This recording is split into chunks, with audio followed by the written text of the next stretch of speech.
Hay imágenes en la historia de México que no necesitan explicación.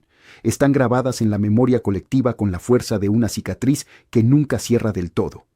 Una de ellas es la de Juan Nepomuceno Almonte y un grupo de notables conservadores mexicanos arrodillándose frente a Maximiliano de Habsburgo para ofrecerle la corona de un imperio inexistente, suplicándole a Napoleón III que intervenga militarmente en México porque ellos solos no podían controlar a su propio pueblo. Aquella imagen quedó en un grabado. Hoy la tenemos en video de alta definición, transmitido en Fox News, porque lo que estamos viendo ahora no es diferente, es exactamente lo mismo. Los mismos gestos, las mismas posturas, el mismo lenguaje de subordinación. Solo cambian los apellidos y las tecnologías de la sumisión. Donde antes había carruajes y barcos de vapor, ahora hay vuelos privados y suites en hoteles de Washington. Donde antes había cartas cifradas, ahora hay reuniones con congresistas republicanos transmitidas con orgullo en redes sociales. Pero el contenido es idéntico. La élite política mexicana que no puede gobernar a su país va a pedirle al imperio que lo haga por ellos. Y lo hacen con la misma desfachatez con la que lo hicieron sus antecesores, sin vergüenza, sin disimulo, como si traicionar a México fuera un acto de responsabilidad política y no lo que realmente es, la confesión de su propia irrelevancia histórica. Alito Moreno, Lili Téllez, Xóchitl Gálvez, todos ellos han hecho ese viaje. Han ido a Washington a hablar del régimen comunista de México ante congresistas que no saben dónde está Oaxaca en el mapa, pero que sí saben que México tiene litio, petróleo y una posición geográfica estratégica. Han ido a pedir intervención, han ido a solicitar que Estados Unidos presione, que sancione, que castigue a su propio país porque ellos perdieron las elecciones y no tienen cómo recuperar el poder por medios democráticos. Eso es lo que hacen, y lo hacen sabiendo perfectamente lo que hacen. No estamos hablando de ignorantes. Estamos hablando de personas que conocen la historia de México, que saben qué pasó con los que invitaron a Maximiliano, que saben qué pasó con los que apoyaron al Chacal Huerta cuando recibió órdenes del embajador estadounidense Henry Lane Wilson para asesinar a Madero.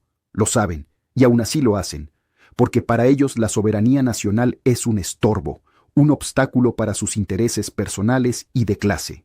El caso de Alito Moreno es particularmente revelador porque encarna todo lo que el viejo PRI fue y todo lo que sus restos siguen siendo.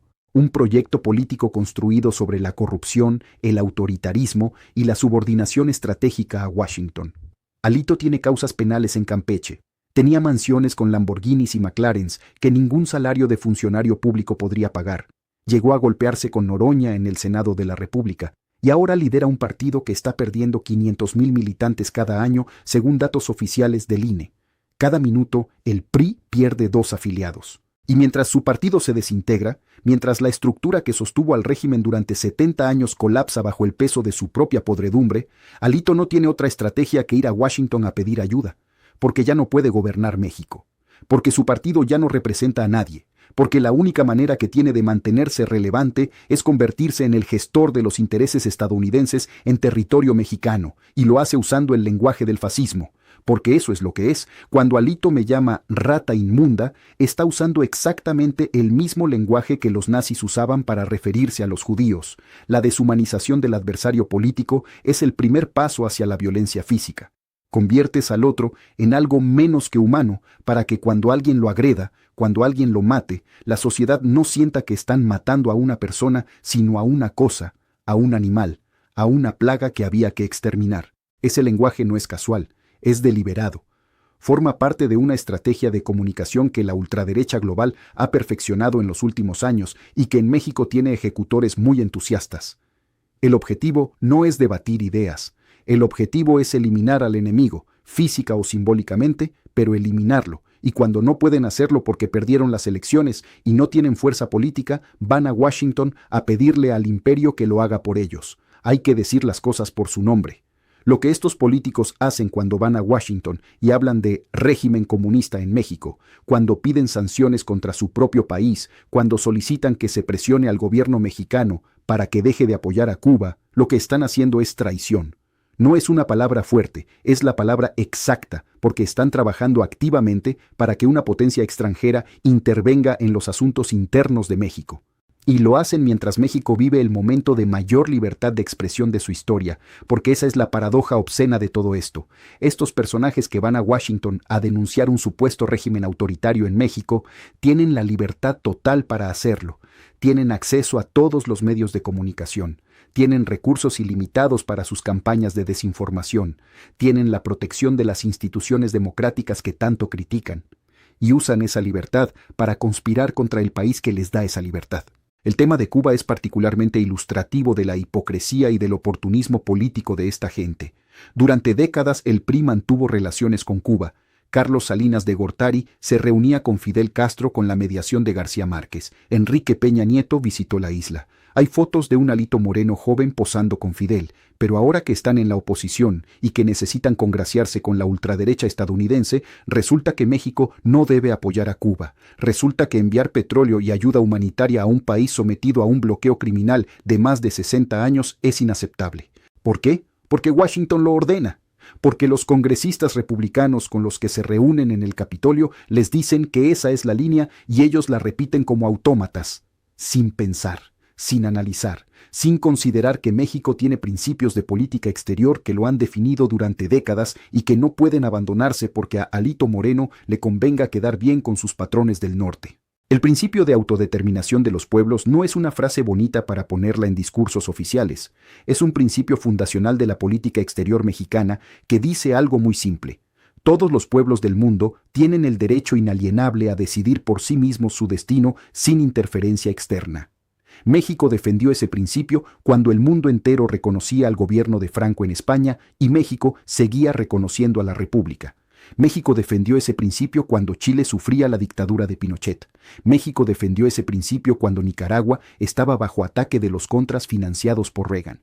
Y México debe defender ese principio ahora con Cuba, porque abandonarlo sería tanto como admitir que los principios son negociables, que la dignidad nacional tiene precio, que la soberanía se vende al mejor postor, y eso es precisamente lo que esta clase política quiere.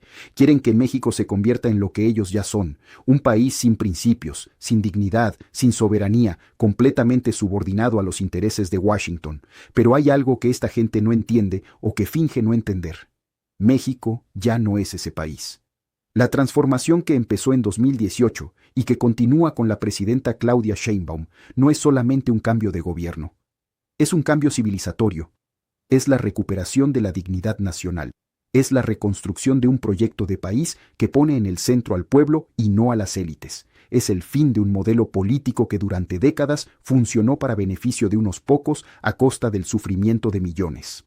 Y eso es lo que no pueden perdonar. No pueden perdonar que México haya decidido caminar con la frente en alto. No pueden perdonar que la presidenta de México le diga que no a Trump cuando Trump exige. No pueden perdonar que México apoye a Cuba aunque Estados Unidos amenace con aranceles. No pueden perdonar que el gobierno mexicano ponga los intereses de su pueblo por encima de los intereses de las corporaciones extranjeras. Entonces hacen lo que siempre han hecho. Van a Washington a pedir ayuda. Van a suplicar intervención. Van a ofrecer su país a cambio de que les devuelvan el poder que perdieron en las urnas. Y lo hacen con los mismos apellidos, porque en México la clase política se reproduce por endogamia. Los mismos apellidos que estaban con Maximiliano están ahora en Washington. Los mismos apellidos que apoyaron a Victoriano Huerta están ahora en Fox News. Los mismos apellidos que vendieron el petróleo están ahora pidiendo sanciones contra Pemex. Los mismos apellidos que siempre traicionaron a México siguen traicionándolo, porque es lo único que saben hacer.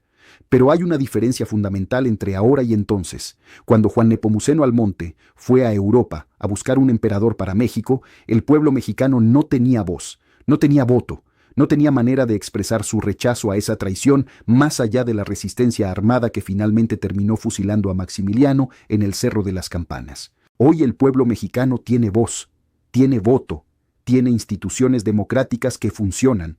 Y ha dicho con claridad meridiana que no quiere regresar al pasado, que no quiere volver al modelo que estos políticos representan, que no quiere un México subordinado a Washington. Las cifras son incontestables. Morena tiene 11.5 millones de afiliados. El PRI ha perdido 500.000 de militantes en 2 años. La presidenta Sheinbaum tiene niveles de aprobación entre 70 y 80% según todas las encuestas serias. Y esto sucede mientras todos los medios masivos de comunicación hacen campaña en su contra las 24 horas del día.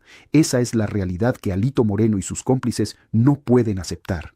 que perdieron, que su proyecto político está muerto, que nadie los quiere, que su única opción para mantenerse relevantes es convertirse en empleados del Departamento de Estado estadounidense.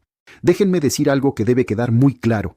Esto no va a terminar bien para ellos. La historia de México ha sido generosa con muchos personajes cuestionables.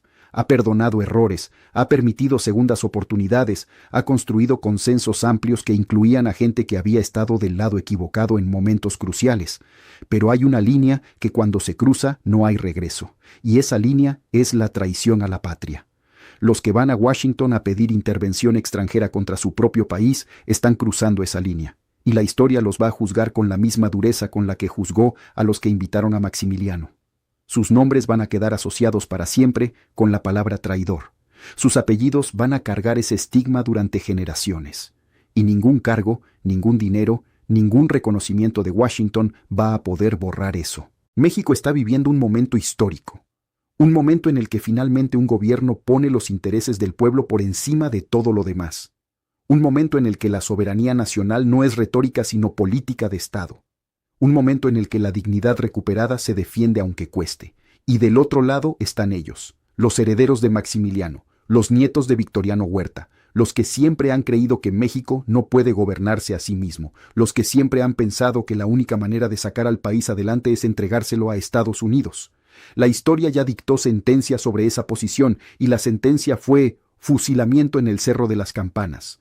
Hoy no fusilamos a nadie, hoy simplemente los dejamos que se extingan políticamente mientras el pueblo mexicano construye el país que ellos nunca quisieron ni pudieron construir. La traición tiene los mismos apellidos, pero México ya no es el mismo país.